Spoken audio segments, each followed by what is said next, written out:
আসসালামু আলাইকুম। ডক্টর নাসির উদ্দিন কাজল, সহযোগী অধ্যাপক ইউরোলজি, ঢাকা মেডিকেল কলেজ। এখন আমি কথা বলবো মূত্রথলির ক্যান্সার সম্পর্কে। এটা পুরুষ মহিলা যে কারোই হতে পারে, 50 থেকে 70 বছর বয়সে। আমাদের এখানে জানার দরকার এটা কেন হয়, এটা কি কি উপসর্গ নিয়ে আসে এবং চিকিৎসাটা কি। এটা কেন হয়, অনেকগুলো কারণ আছে। সাধারণত যারা সিগারেট খান, অর্থাৎ যারা ধূমপান করেন, তাদের হওয়ার সম্ভাবনা বেশি থাকে। যাদের ফ্যামিলিতে হিস্ট্রি আছে, বাবা মা ভাই বোন যাদের আছে, তাদের হওয়ার সম্ভাবনা থাকে। যারা রাসায়নিক দ্রব্যের সবসময় কাছাকাছি থাকেন, অর্থাৎ রাসায়নিক কোনো পদার্থ, যেখানে হয়তো কোনো চাকরি করেন বা অন্য কোনো বিজনেস করেন, এই ধরনের রাসায়নিক কোনো পদার্থ। তবে এক্ষেত্রে দেখা যায় যে একদিন দুদিন রাসায়নিক পদার্থের কাছে গেলেই ক্যান্সার হয় তা না।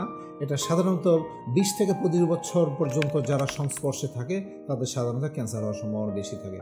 এছাড়াও প্রস্রাবের রাস্তায় যদি প্রদাহ হয়, মানে ইনফেকশন, অথবা কারো যদি ফলিস ক্যাথেটার খুব বেশি দিন রাখতে হয়, তাহলে ওখানে ইরিটেশন হয় মূত্রথলিতে, হয়ে সাধারণত ক্যান্সার হয়ে থাকতে পারে। সো এই কারণগুলো যদি আমরা জানি, তাহলে আমরা মোটামুটি বলতে পারি যে মূত্রথলি কেন, ক্যান্সারটা কেন হয়। উপসর্গ কি? কমন উপসর্গ যেটা, প্রস্রাবের সাথে রক্ত যাওয়া। রোগীরা সাধারণত এসেই বলবে বা প্রস্রাবের সাথে রক্ত যায়। তবে এই রক্ত যাওয়াটা অন্য অন্য রোগের তুলনায় একটু ভিন্নতর। সাধারণত এটা ব্যথা মুক্ত, অর্থাৎ এই রক্ত যাওয়ার সাথে ব্যথা থাকে না। তবে এর পাশাপাশি রোগীর ঘন ঘন প্রস্রাব হওয়া, প্রস্রাব রাস্তায় জ্বালা পোড়া, এমনি তলপেটে ব্যথা, রোগীর খাওয়ার অরুচি, শরীর দুর্বল, ওজন কমে যাওয়া, এগুলো সাধারণত উপসর্গ নিয়ে আমাদের কাছে আসলে আমরা ডাক্তাররা এটা অনেক কিছু পরীক্ষা নিরীক্ষা করি, পরীক্ষা করে রোগটা আমরা নিশ্চিত করি। সাধারণত প্রস্রাব পরীক্ষা, আল্ট্রাসনোগ্রাম এবং প্রয়োজনে সিটি স্ক্যান করে আমরা সাধারণত নির্ণয় প্রায় করেই ফেলি। তবে এটা ক্যান্সার নিশ্চিত করার জন্য আমাদের সিস্টোস্কোপি করতে হয়। অর্থাৎ আমাদের একটা মেশিন আছে, সরু একটা চিকন মেশিন, যেটাতে ক্যামেরা লাগানো থাকে।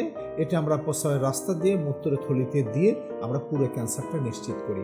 তারপর ওখান থেকে আমরা মাংস নিয়ে মাংসটা পরীক্ষা করলে আমাদের রোগটা নিশ্চিত হয়ে যায়। সো এই পরীক্ষাগুলো করে, উপসর্গ দেখে পরীক্ষা করে রোগটা আমরা নিশ্চিত করলাম। এখন আসবো আমরা চিকিৎসায়। চিকিৎসার এটা শুরুটাই হবে সার্জারি দিয়ে, অর্থাৎ আমরা যে মেশিন প্রস্রাবের রাস্তা দিয়ে ক্যামেরা দিয়ে চেক করি, এটা দিয়ে আমরা ওই মাংসটা কেটে কেটে ক্লিয়ার করে নিয়ে আসবো। এটা আমরা পরীক্ষায় পাঠাবো। পরীক্ষায় পাঠালে এখান থেকে আমরা কিছু ইনফরমেশন পাবো ক্যান্সার সম্পর্কে, আরও কিছু আমরা পাই, যেমন এটা কোন ধাপে আছে, তারপর এটা কোন গ্রেডে আছে, এর উপর নির্ভর করে অতিরিক্ত চিকিৎসা নির্ভর করে। তবে এই যে সার্জারি দিয়ে আমরা শুরু করলাম, এটাকে বলে আমরা TURBT, অর্থাৎ transurethral dissection of bladder tumour. এটার করার পরে যদি দেখা যায় যে ক্যান্সারটার মূত্রথলির ভিতরের দিকে, অর্থাৎ তার যে পুরো ওয়ালটা থাকে, পুরো যে মূত্রথলির দেয়ালটা এর ভিতরের দিকে থাকে, তাহলে সাধারণত এই অপারেশন পরে যদি আমরা মূত্রথলিতে ক্যান্সারের ঔষধ দিই, তাহলে রোগীরা দীর্ঘদিন ভালো থাকে। এটা আবার নির্ভর করে, যদি হাই গ্রেড হয় তাহলে চিকিৎসাটা আলাদা। আবার মূত্রথলি ক্যান্সার দিলেই যে উনি ভালো হয়ে গেলেন তা না, এই রোগটার সমস্যাই হচ্ছে এটা যে কোনো সময় আবার হয়ে যেতে পারে। এই জিনিসটা রোগীদের মাথায় রাখতে হবে। চিকিৎসা আমি একবার করে চলে গেলাম আর আসবো না, হবে না। এটা যে কোনো সময় আবার হতে পারে, এটাকে আমরা বলি রিকারেন্স। সো এই রিকারেন্স অনেকবারই হতে পারে। এটা হওয়া খুব বেশি সমস্যা হয় না, এটা হয়তো আবার মাঝে মাঝে আবার TURBT করে ঠিক করা যায়। তবে যদি প্রথম মাংস পরীক্ষা করে দেখা যায় যে মূত্রথলির মাংস, যে ওয়ালের মধ্যে যে মাংস থাকে, এটা যদি ধরে থাকে, এ পর্যন্ত যদি সেটা ধরে থাকে, তাহলে চিকিৎসার ধরনটা চেঞ্জ হয়ে যায়। সেক্ষেত্রে আমরা রোগীকে পরবর্তীতে আরেকটা অপারেশন করে আমরা রোগীকে চিকিৎসা প্রদান করি।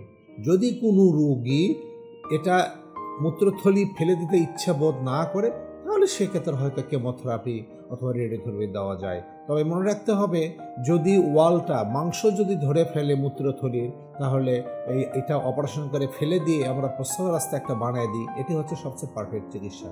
এরপরে হয়তো কেমোথেরাপি, রেডিওথেরাপি দেওয়া লাগতে পারে।